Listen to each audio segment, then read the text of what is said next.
Hello, everybody. Hey guys. Yep. Happy You're New welcome Year. to this is Happy New Year. Happy New Week. Happy New Month. This is the 1st of April. Oh, not true. Happy New Month. April Fool. Babe, I didn't do it April Fool. I forget. You're getting old. Kai. But anyway, today, the beginning of April is an amazing month. It's our anniversary month, by the way. Yeah, it is. Today, I'm going to score 5 goals. Not me now. Not me. Welcome to our YouTube channel. If you're meeting us for the guys. first time, my name is Oli and Dera.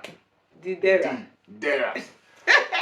And then, anyway, this week we want to talk about the post-study visa or the graduate visa as it is called, right? We decided to talk about this because of the reactions that we got from the video we posted last week. And by the way, shout out to you all for making that happen. Thank you guys. We crossed over to 400 subscribers and we're so excited. Yes. Thank you for being on this journey with us. Thank you. So we decided to talk about this post-study visa because of the questions that we got from some people who were asking about the post-study visa, right? And we also are aware of some situations that some people are in because they are not fully aware of what the post-study visa entails. So I think I'm just going to go ahead and start talking about what the post-study visa is. Now, it is called the post-study work visa or the graduate visa. And this is the visa given to you as a student after completion of your studies. Now, this visa is given to, master students. They're giving like 2 years visa. And if you're a postgraduate student, if you're a PhD student, you're going to get 3 years. And this is like visa. After you're done studying, you get like she said, 2 extra years. Yeah. And if you're a PhD student or you're a PhD holder, you get 3 additional years. Exactly, right? So, and you must be in the UK to apply for this visa. You're not gonna do it from outside. Absolutely. Right? So you must be in the UK when applying for this visa. So, babe, do you want to talk about? Babe, this is the magnet. This is, since the post-study visa was put in place, we have seen a lot of people come into the UK in the past 2 years. It wasn't always like this when after schooling, whether you do undergraduate or postgraduate, you have to go back home. You have to go back home during the days of the Theresa Mays. Yeah. But I think it has actually caused a boom, and it's quite an important one. And I think people should position to take advantage of it. But while you're doing that, we're going to give you 8 important things that you need to bear in mind about this visa. I think number 1 is the eligibility. Right? Who is eligible for this post-study visa or postgraduate visa as they call it? So first of all, baby, you already said it actually, right? You need to have completed a degree in the UK, in a UK university that is accredited, right? And that degree is either a bachelor's degree, master's degree, or a postgraduate degree. PhD. Is it called post-study? PhD, that is post-doctorate degree. Okay. Doctorate. All right. Doctor of philosophy. Anyway, PhD, you get the point. You get the point now. Guys. So yeah, you must have actually completed any of these degrees. Number 2 is that you have to apply for this postgraduate visa while you're still in the UK. So usually when you get your study visa, it usually has like a 3 months lag, right? So before that 3 months lag expires, you should put in for your postgraduate visa, and that's it. And you must have completed your degree as signed and communicated to Home Office by your education provider. So it's not I have finished. No, it's your school that will tell Home Office that this person has completed. That's it. I think this completes the eligibility side of things. Yeah? Exactly. So don't mind if we're looking down because we have a screen down here where we actually documented all the things that we want to say, right? So the other thing that you need to know is the next question we got actually was, what happens, after my 2 years post-study visa, then what's next? Which is actually very important, I think so it's one of the most important very things. in fact, I like to say that once you come into the UK as a student, you need to have the end in mind. Absolutely. Because guess what? 1 year sounds like a lot, but Very fast. it goes like this. Like 1 year goes like when this. did we come now? Exactly. We are now We're almost 2 years. I don't grow grey hair. I don't even join club for UK. I don't play 1 year. See my new boot. Adidas. That's why we have to finish this video on time, so that we can score 4 goals. I say 5 goals first. Please don't mind him. Anyway, I was saying that you have to have the end in mind. It's actually very important, Yep. So the moment you enter the UK as a student, you need to begin to ask yourself, okay, the post-study visa. Of course, the first thing you're thinking about, I know, is maybe from accommodation you settle in. The next thing you're thinking about is getting a job, and taking care of your bills. And then the next thing you want to start thinking about is the end. So when I'm done with my schooling, what next do I do? So when you're done with your schooling, this is the visa that you can jump on, the post-study visa, right? And you can actually jump on any other visa aside this visa, but if you don't see another visa that you can jump on, it is better for you to jump on the post-study visa, because it allows you to be in the UK for another 2 years.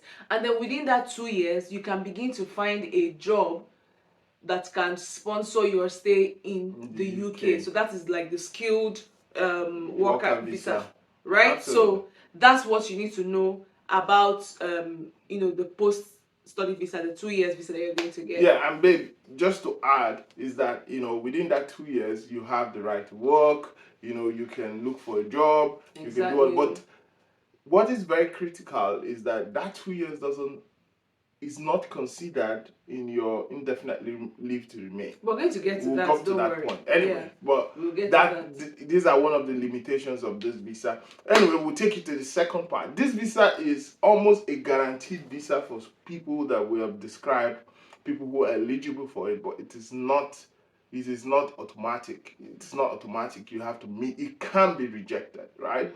You can be denied a post-study visa or a postgraduate visa. So we are going to tell you some of the things that can cause this denial. Number one is if you do not complete the course.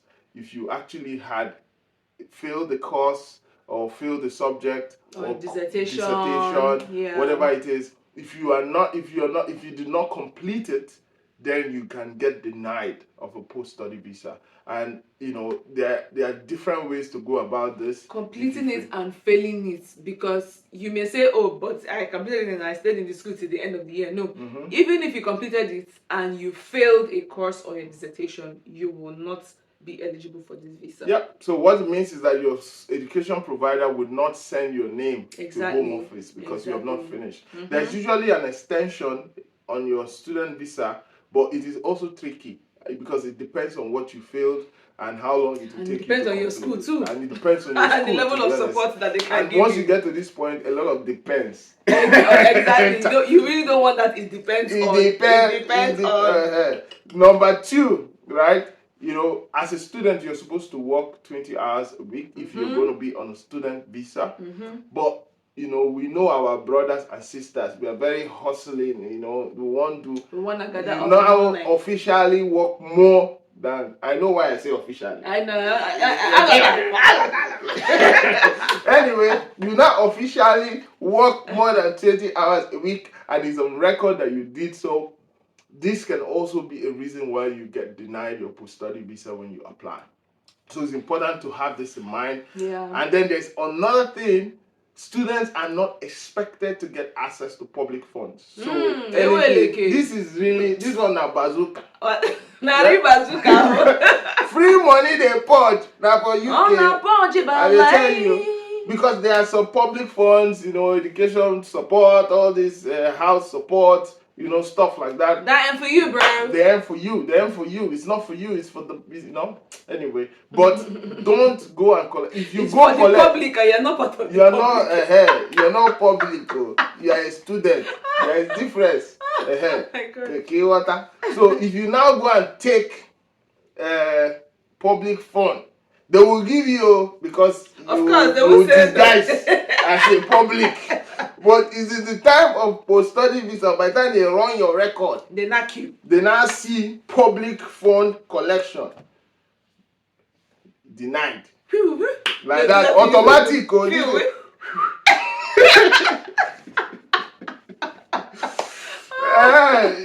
Thank you. Continue. If you do not, another reason why you can get denied is if you do not apply. If you do not seek extension, you have to apply for the visa. It's not automatic. You can't say, "Oh, I'm a student too. After study, I have post-study visa." You have to apply. You have to apply. You have to go through. You have to complete the application. You have to meet the requirements. You have to make the payments, and we'll talk about that next.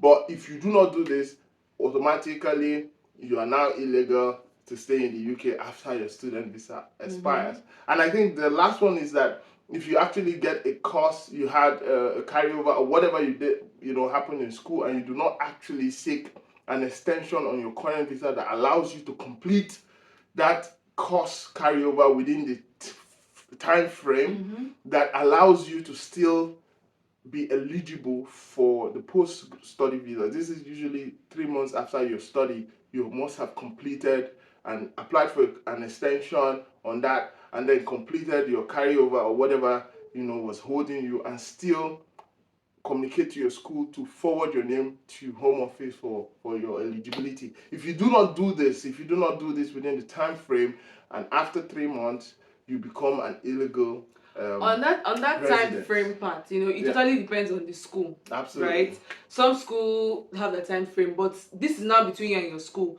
You have to write to your school to say, this is the issue I have. What support can you give me? Absolutely. You have to ask the right questions, like, how many weeks or months extension can you give me?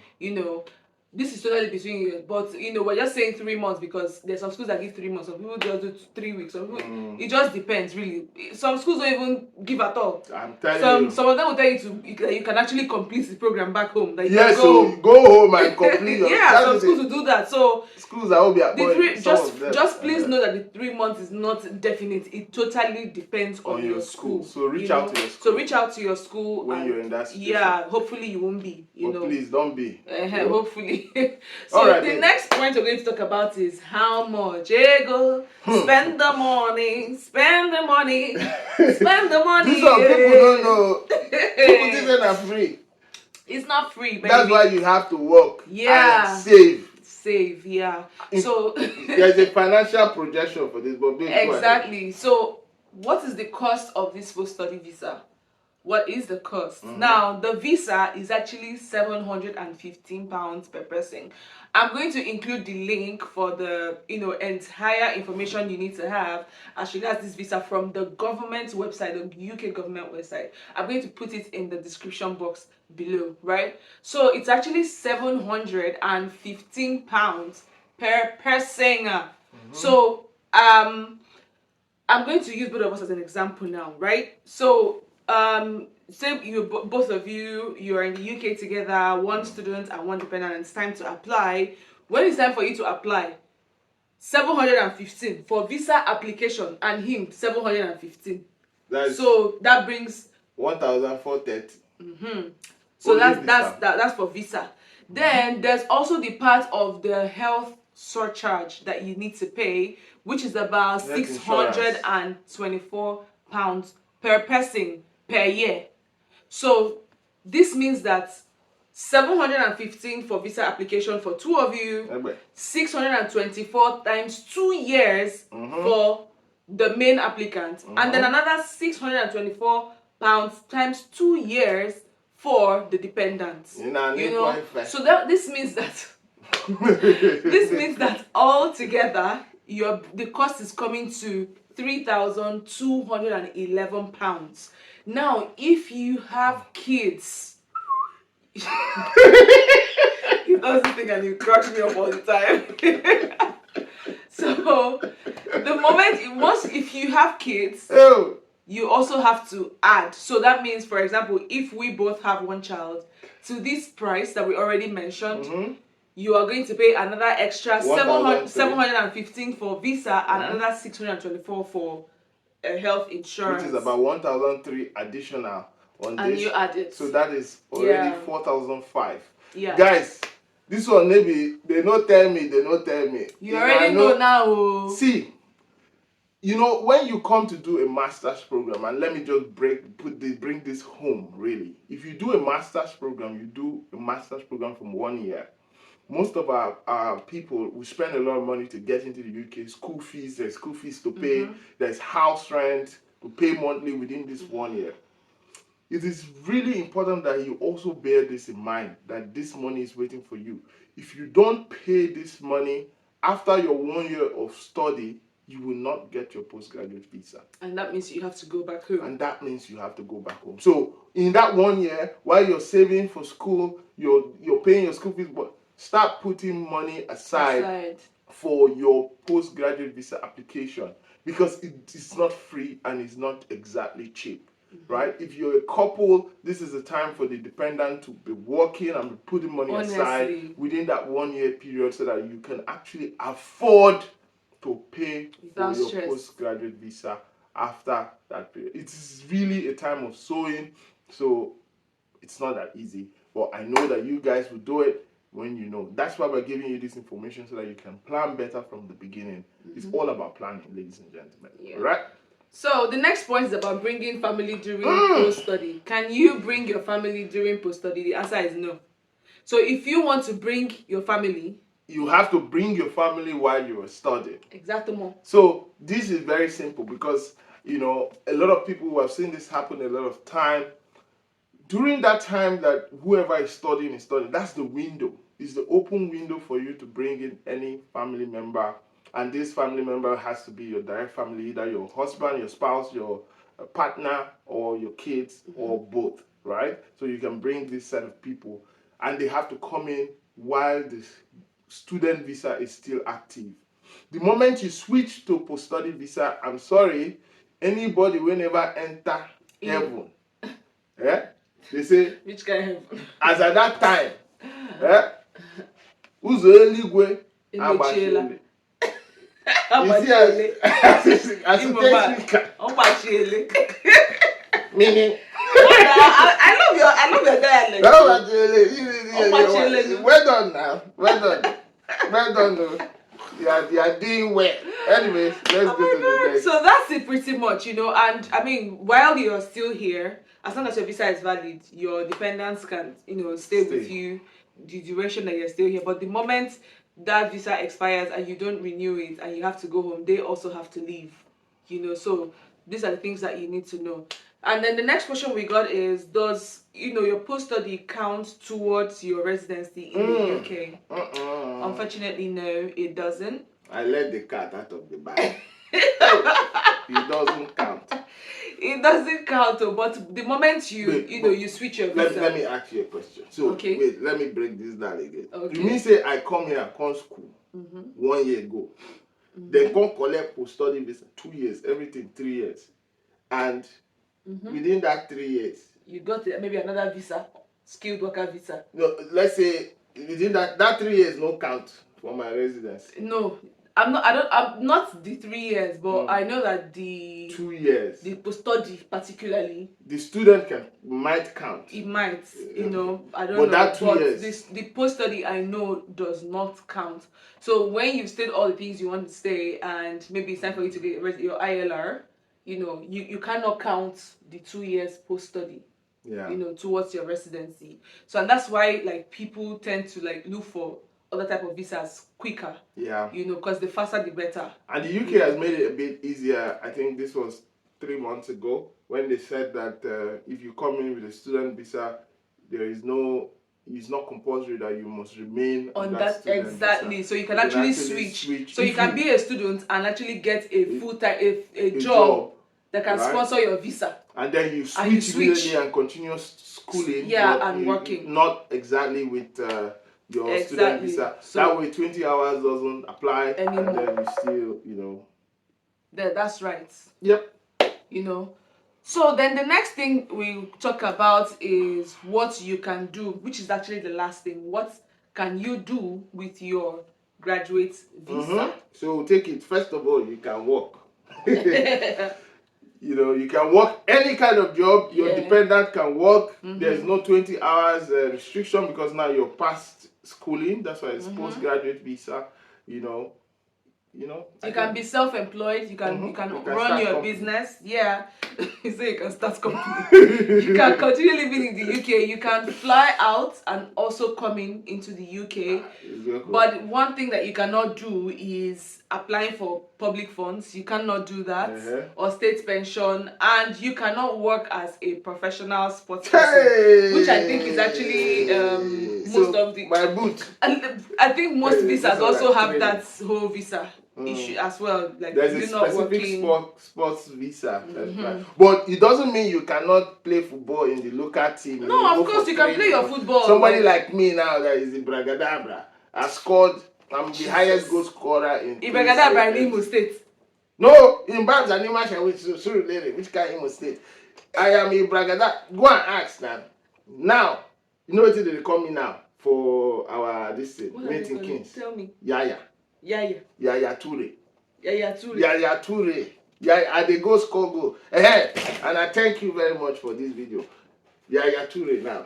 I have moved from Bragadabra. Guys, Yaya Toure. Thank you so much for watching this video, and I hope you found it fun and also very insightful with the information that you need to begin to arm yourself towards your post-study visa. Thank you, guys. From next week, we're going to start taking we're going to do a series, maybe about 4 to 5, series on the other types of visas that you can get on. Especially, we focus on the global talent visa as it applies to different disciplines. Yep. All right. Sweet so visa. Please. Get your friends to subscribe, turn on the notification bell, like, share, and comment, and we will see you next week. Take care, guys. Yes. Peace.